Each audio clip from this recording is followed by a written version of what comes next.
अस्सलामुअलैकुम दोस्तों और साथियों, उम्मीद है आप लोग खैरियत से होंगे। इस वीडियो में हम बात करेंगे एक इंतहाई अहम खबर के बारे में जो बहुत अच्छी खबर भी है।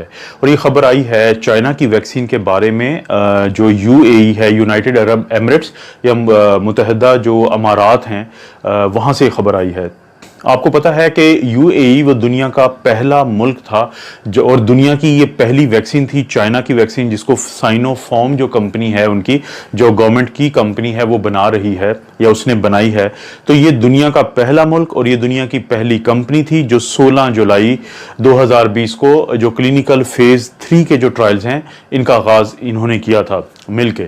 और इनके साथ शामिल थी एक G42 यानी ग्रुप 42 हेल्थ केयर ग्रुप, जिसके बारे में मैं मजीद बताता हूं।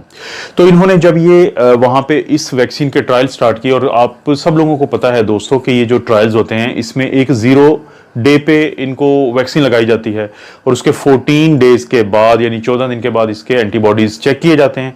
उसके बाद 21st डे पे यानी 21वें दिन पे दूसरी जो डोज होती है वैक्सीन की, वो लगाई जाती है। और उसके फिर 14 डेज के बाद जो एंटीबॉडीज हैं वो चेक की जाती हैं। और ये तकरीबन एक 1.5 महीने का एक ऐसा अरसा होता है कि जिसमें ये प्रोसेस कंप्लीट होता है। और जब मैंने इस फेज 3 के ऊपर जो स्टार्ट हुआ है यूएई में, जो स्टार्ट हुआ था, उसके ऊपर जब मैंने अपनी पहले एक वीडियो बनाई थी, तो मैंने कहा था कि 1.5 महीने के बाद हमें पता चल जाएगा कि अब हम कहाँ खड़े हैं इस वैक्सीन को लेके। तो दोस्तों ऐसा ही हुआ है। अभी तकरीबन 1.5 महीना हो चुका था इस वैक्सीन को।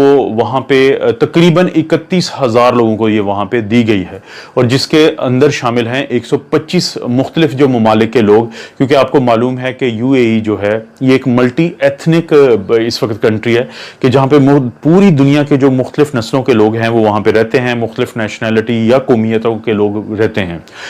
तो 1.5 महीने के बाद जो एंटीबॉडीज चेक हुई हैं और जो यूएई ने उसका नतीजा निकाला है, तो उनकी जो गवर्नमेंट की यानी हेल्थ डिपार्टमेंट है, उन्होंने अब अनाउंसमेंट की है मंडे को। उन्होंने कहा है कि ये रिजल्ट 100% ठीक रहा है, इसमें किसी को कोई सीवियर साइड इफेक्ट नहीं आया। और वो इस हद तक इन जो नताइज हैं उनसे मुतासिर हुए हैं कि उन्होंने इमरजेंसी इस्तेमाल के इजाज़त दे दी है। आप लोगों को पहले मैं ये एक्सप्लेन कर चुका हूं कि किसी भी वैक्सीन या किसी दवाई के इमरजेंसी इस्तेमाल यानी EUA, इमरजेंसी यूज ऑथराइजेशन का मतलब ये होता है कि अगरचे जो WHO है, वर्ल्ड हेल्थ ऑर्गेनाइजेशन, उसने अभी किसी दवाई के इस्तेमाल की इजाज़त नहीं दी हुई होती, या अभी फ़र्ज़ करें कि कोई ट्रायल है फेज़ 3 के, वो अभी चल रहे हैं, लेकिन वो दवाई इतनी इफ़ेक्टिव है और इसकी इतनी ज़्यादा ज़रूरत है कि वो जहाँ पे भी जिन लोगों को सबसे ज़्यादा ज़रूरत है उनको दी जाएगी। तो जो यूएई है उसने इजाज़त दे दी है कि वो अपने उन शहरियों में जहां पे वो मुनासिब समझेंगे तो इसका इस्तेमाल लाजमी करेंगे। क्योंकि दोस्तों अभी तक यूएई में 80,000 से ज्यादा केसेस हो चुके हैं और एक दिन में तकरीबन 500 से 700 केसेस हो रहे हैं। तो अपने शहरियों को बचाने के लिए, जैसे उन्होंने पहले ही फैसला किया था 16 जुलाई को 2020 में, तो यही फैसला इन नताइज की रोशनी में उन्होंने किया है। तो ये चाइना के लिए पूरी दुनिया में बहुत बड़ा बूस्ट समझा जा रहा है। आप नोट करें कि ये जो खबर मैं आपसे शेयर कर रहा हूं, किस न्यूज़पेपर से शेयर कर रहा हूं, ये अमेरिकन न्यूज़पेपर है जो कि चाइना के किसी भी तरह से हक में नहीं हो सकता। लेकिन क्योंकि रिजल्ट इतने हौसला देने वाले हैं कि दुनिया भर के जो अखबारात हैं वो ये अब कह रहे हैं कि चाइना को बहुत बड़ा एक बूस्ट मिला है यूएई का वही काम करने से जो चाइना अपने मुल्क में तकरीबन जुलाई से कर रहा है, जहां पे 3 इसकी जो वैक्सीन हैं वो इसके मुख्तलिफ जो शहरियों में इस्तेमाल हो रही हैं इसी कानून के तहत, EUA के कानून के तहत। तो दोस्तों यहाँ पे आप एक पहले मैं आपको इस ग्रुप का बताता हूँ और फिर पाकिस्तान से एक ऐसी गलती हुई है जिसका खुमियाजा हम अब भुगत रहे हैं, उसका भी मैं जिक्र करता हूँ। तो G42 यानी ग्रुप 42 हेल्थ केयर जो ग्रुप है, ये बुनियादी तौर पे एक आर्टिफिशियल इंटेलिजेंस की एक कंपनी है और जो कंप्यूटिंग में भी एक्सपर्ट्स हैं। तो उन्होंने पार्टनरशिप की थी साइनोफार्म के साथ जब उन्होंने ये लॉन्च किए थे क्लिनिकल फेज 3 ट्रायल साइनोफार्म की वैक्सीन के 16 जुलाई 2020 को।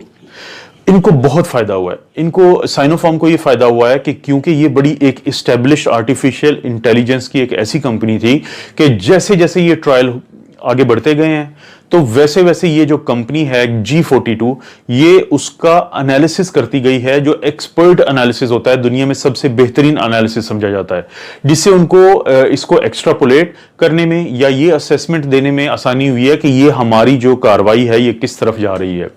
तो ये जो कंपनी थी G42 और साइनोफार्म का जो पार्टनरशिप में इस फेज 3 को लॉन्च करना था, ये सबके लिए बहुत ज्यादा कारआमद रहा है। और इन ट्रायल्स की एक और खास बात है जो कि बहुत अहम है उन लोगों के लिए जिनको इसके अलावा भी कोई और प्रॉब्लम्स हैं हेल्थ के, जैसे कि कोई डायबिटिक है, कोई हाइपरटेंसिव है, किसी को किडनी का प्रॉब्लम है, किसी को जिगर का प्रॉब्लम है, दमा का प्रॉब्लम है, सांस की दायमी मर्ज है। तो दुनिया में अक्सर जो ट्रायल्स हैं उन्होंने इन लोगों को बाहर निकाला हुआ था कि इनको नहीं शामिल करते, क्योंकि इनका जो इम्यून सिस्टम होता है वो वीक होता है, तो ये ना हो कि इनमें ज्यादा प्रॉब्लम आए। लेकिन इस ट्रायल में कम से कम 1000 वो लोग भी शामिल थे इन 31,000 के अंदर कि जिनको ये बीमारियां थीं, लेकिन हैरान कुन तौर पे किसी एक शख्स में कोई एडवर्स इफेक्ट ऐसा नहीं आया कि जो कोई जिसको कहा जाए कि ये कोई साइड इफेक्ट आया है। तो ये दोनों चीजें बहुत ज्यादा खुशाइंद है। और पाकिस्तान के लिए क्या ऐसी बात है कि जिसपे काफी ज्यादा हमें अब अफसोस करना चाहिए, हमें रिग्रेट करना चाहिए, हमें सोचना चाहिए कि ये क्यों गलत फैसला हुआ जो हमने किया। वो गलत फैसला क्या था दोस्तों? यूएई में तो स्टार्ट हुए हैं 16 जुलाई को, उसके बाद ये दुनिया में और भी ममालिक में स्टार्ट हुए हैं इसके क्लिनिकल फेज 3 के ट्रायल, जैसे बहरीन में शुरू हुए हैं, जॉर्डन में हुए हैं और इजिप्ट में हुए। लेकिन आपको पता है कि सबसे पहले इस कंपनी ने किस मुल्क को ऑफर की थी कि हमारे साथ मिलके फेज 3 के ट्रायल करें? जी हाँ, आपकी असेसमेंट ठीक है, आपकी सोच ठीक है, वो पाकिस्तान है। 23 और 24 अप्रैल, आप ये अखबार का आप डेट नोट करें, और ये अखबार कोई आम अखबार नहीं है, ये पाकिस्तान का एक प्रेस्टिजियस न्यूज़पेपर है, यानी वो आप नाम पढ़ सकते हैं। तो उसमें ये खबर शाया हुई थी कि साइनोफार्म ने ऑफिशियली एक लेटर लिखा था नेशनल इंस्टीट्यूट ऑफ हेल्थ के नाम, जिसका मैं बारहा जिक्र कर चुका हूं अपनी मुख्तलिफ वीडियोज में। और उन्होंने कहा था कि आप हमारे साथ मिलके फेज 3 जो है इसके ट्रायल शुरू करें, क्योंकि जून में जब इन्होंने फेज 1 और फेज 2 के अपने ट्रायल्स की रिपोर्ट शाया की है, जो जाहिर है कि इनको आइडिया था कि वो किस तरफ रिपोर्ट गई है, तो फेज 1 और फेज 2 में 100% लोगों में जो ये वैक्सीन है इसने एंटीबॉडीज पैदा की थी। तो चाइनीज को तो कंफर्म हो चुका था कि उनकी ये वैक्सीन काम करेगी। तो उन्होंने पाकिस्तान को ये मौका दिया कि अप्रैल में कि वो इनके साथ शामिल हों और फेज 3 के ट्रायल्स का हिस्सा बने। आप खुद सोचें दोस्तों, अगर हम अप्रैल में शामिल हो चुके होते तो इस वक्त पाकिस्तान 100% उस पोजीशन में होता कि जिसमें हमारे लोगों पे इसके ट्रायल्स कंप्लीट हो चुके होते ऑलमोस्ट फेज 3 के, और उसके बाद चाइना को भी किसी भी किस्म की हिचकिचाहट ना होती ये वैक्सीन को पाकिस्तान को देने में।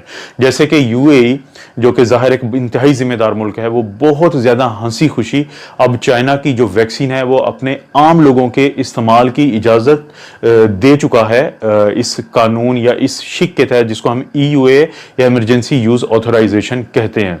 दोस्तों ये बहुत ज्यादा अहम अपडेट है और ये उस परेशानी को दूर करती है जो परेशानी हमारे अंदर आई थी जब ऑक्सफोर्ड और एस्ट्राजेनेका की जो वैक्सीन है उसकी जो साइड इफेक्ट्स हैं उनकी वजह से हम लोग परेशान थे। तो इस तरह की जो अपडेट्स हैं वो खुद भी आप अपने दोस्तों से भी शेयर करें। उसकी वजह यह है कि पाकिस्तान से कोरोना खत्म नहीं हुआ, कम हुआ है। अभी भी 500 प्लस केसेस आ रहे हैं 500 और 600 के दरमियान, और 5 to 10 डेथ्स हो रही हैं। तो हमने बहुत मोहतात रहना है, हमें इस वैक्सीन की जरूरत पड़ेगी आगे। और ये क्योंकि बहुत अच्छी और हौसला अफजा बात है कि यही वो वैक्सीन है जो अब पाकिस्तान में किसी हद तक कुछ महदूद लोगों में ट्रायल्स के तौर पे जरूर इस्तेमाल हो रही है।